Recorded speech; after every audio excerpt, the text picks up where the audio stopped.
Après la révolution industrielle du 19e siècle, le 21e siècle sera témoin de la révolution numérique et des robots. Et dans ce domaine, Rhône-Alpes et la Haute-Savoie en particulier se sont imposés comme référents. Au Grand Bornand, l'édition 2010 de l'European Mechatronic Meeting s'est ouverte. Avant d'innover, vous allez le voir, il faut tout d'abord séduire nos partenaires. Emmanuel Jaude.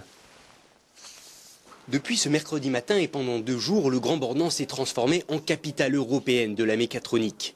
Il faut dire que le savoir-faire et les idées qui sortent du département de la Haute-Savoie rayonnent dans le monde entier.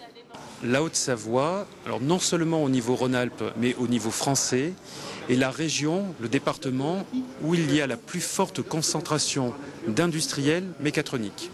À tel point que les Japonais ont repéré la Haute-Savoie comme la région, le département avec lequel il faut établir des liens. Et nous avons depuis maintenant 5 ans des relations très fructueuses avec 4, voire même 5 régions différentes du Japon. Et pour vraiment entrer dans l'ère de la robotique, le fossé n'est pas si large.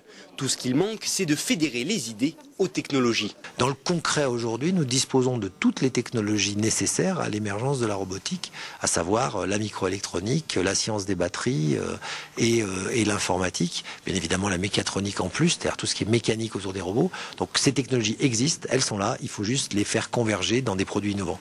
Au Grand Bornand, certains ont d'ailleurs franchi le pas et proposent une façon de recharger sa voiture électrique, et ce, sans avoir à faire quoi que ce soit.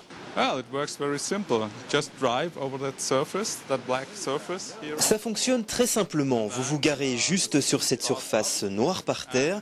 C'est alors que le système s'enclenche et c'est par un champ électromagnétique que l'énergie est transmise à la voiture directement dans les batteries.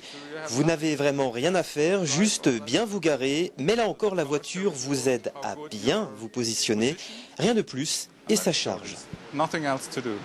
Un système qui pourrait déjà être commercialisé. Comme quoi l'ère de la robotique n'est plus de la simple science-fiction, mais bel et bien une réalité en plein essor de nos jours.